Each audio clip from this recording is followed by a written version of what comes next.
Hi guys! Welcome sa ating Plan 40, Day 36. And eto na, sobrang lapit na natin sa ating pagtatapos kasi 4 days na lang at tapos na ang ating Plan 40. So, syempre excited tayo na madala sa Lord yung ipinagpe-pray natin sa Kanya. So, especially yung tatlong tao, di ba, na top 3 na nasa prayer list natin. So, ngayon po, i-share ko lang, konti lang naman, konting katotohanan about me. So, sa mga hindi po nakakaalam, I am a hugger person po kasi. So, syempre, sobrang hilig kong ihag yung mga tao na siyempre yung mga taong close friends ko lang naman, yung mga close ko sa buhay, ganyan. Mahilig ko silang ihag. Kasi growing up po, ang aking love language talaga is touch. So, mahilig ako mag-handshake, ganyan. Mahilig ako magtapik. So, yung mga ganun pong old classic ng pagyakap. Kasi, that's how I show affection po. And ganun ako mag-express ng love. And siyempre, nararamdaman ko rin yung love nila pag nagre-respond sila when it comes to my hug.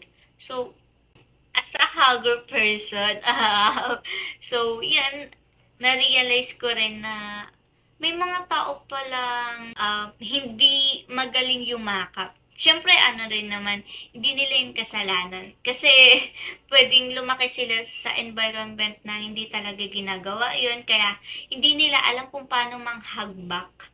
Di ba may mga taong kapag iyakapin mo, di ba, iyakapin mo, sumaside lang sila, yung katawan nila, ganun. Parang dumikit lang. Tapos yung iba naman, pag iyakapin mo, parang, ano, parehas kayo ng direction ng mukha. So, parang magkikiss tuloy kayo na. So, yung mga ganun po na hindi marunong yumakap. So, parang ang awkward tuloy ng mga yakap na yun, di ba? Tapos, eto pa po, share ko lang, meron akong isang kaibigan, siyempre hindi ko nasabihin, di niyo naman kilala rin, sa school kasi yon.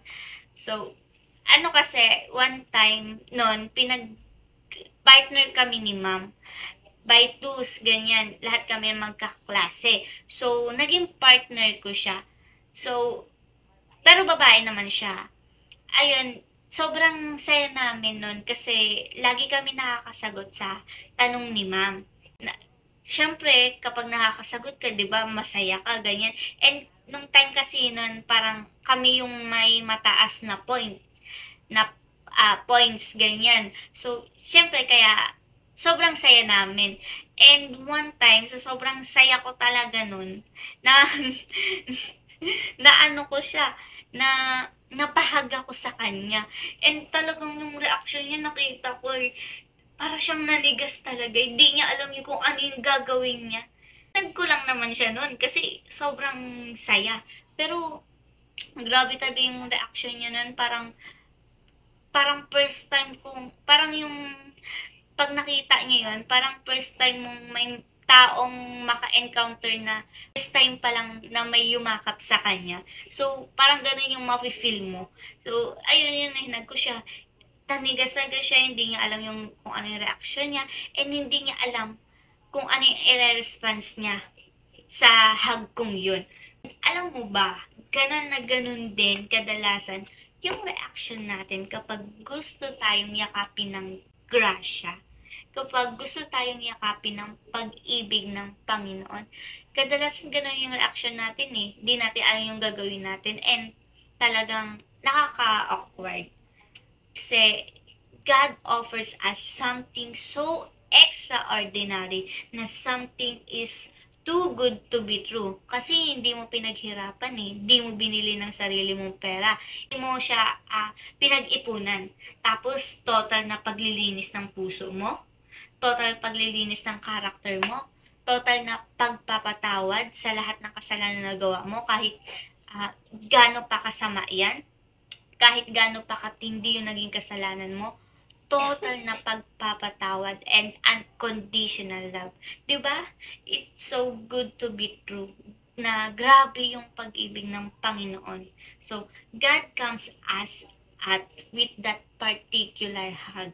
So, gusto niya tayong yakapin ng ganun, tapos tayo were stiff, uncomfortable, and nintay natin huminto yung heart natin kasi feeling natin hindi natin deserve yun.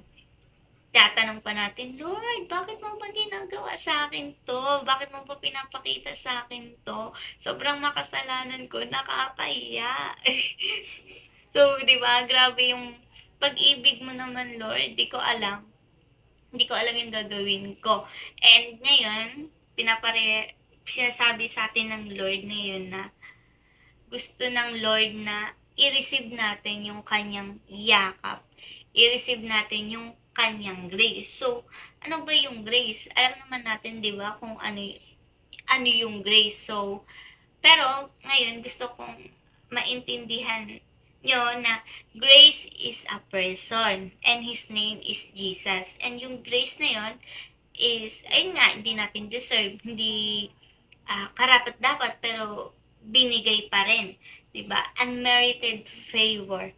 So, regalo ng Panginoon sa atin kahit hindi tayo karapat dapat, kahit grabe pa yung sitwasyon natin.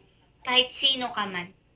So, kaya nga sabi sa verse na ito sa Ephesians chapter 2 verse 8 to 9, for it is my grace by Jesus, by grace that you have been saved through faith, and it is not from ourselves, but it is the gift of God, not by works, so that no one can boast.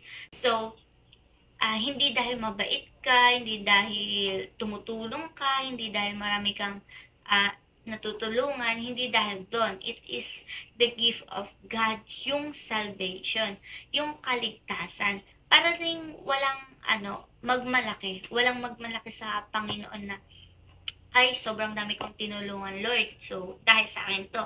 Hindi yung ganun. Yung grace ng Panginoon is different. Regalo siya sa atin, and it is a big, warm hug for humanity. And ano ang gusto ng Panginoon? Ang gusto niya lang sa atin to receive that hug. Tanggapin yung yakap ng Panginoon. And ano yung pangalawang step? Siyempre, you hug Him back. So, yakapin mo pabalik yung Panginoon ng may faith sa kanyang ginagawa para sa atin. So, kaya today, receive the hug of God and hug Him back. So, ayun lang po, yakapin natin. So, let's pray.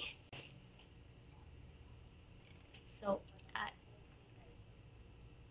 so Lord God, maraming salamat po sa iyong walang katapusang pag-ibig. Salamat sa iyong yakap na puno ng grace at ng forgiveness, Lord. Kahit hindi kami karapat dapat, pero patuloy mo kaming minamahal at tinatanggap. Ngayon, tinatanggap ko po ang iyong yakap ng buong puso. Hindi ko man po ito lubos maunawaan, pero alam ko na ipinagkaloob mo ito sa akin. Ngayon, tinataas ko rin po, Panginoon, yung aming Plan 40 prayer and fasting. Salamat, Lord, dahil malapit na itong matapos, at sa pananampalataya, kiniklaim na namin, Lord God, yung victory, O Lord God, yung success, O Lord God, nito, Panginoon. Dalangin namin, O God, na yung bawat taong pinapanalangin namin ay madala namin sa Harvest Sunday, Panginoon. Buksan mo po yung kanilang puso, Panginoon, and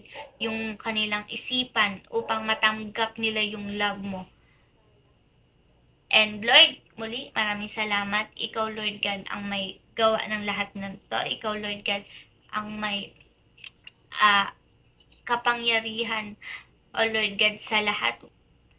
Kaya, patuloy po kaming sumasampalataya sa inyo, O Lord God. Once again, O Lord, maraming salamat, O Lord God, sa grace, Panginoon, sa salvation, O Lord God, na iyong ibinibigay, O Panginoon. Patuloy naming tinatanggap, Panginoon, at all glory, Lord God, belongs to you, Panginoon. Ito lamang po ang aming dalangin sa pangalan ni Jesus. Amen.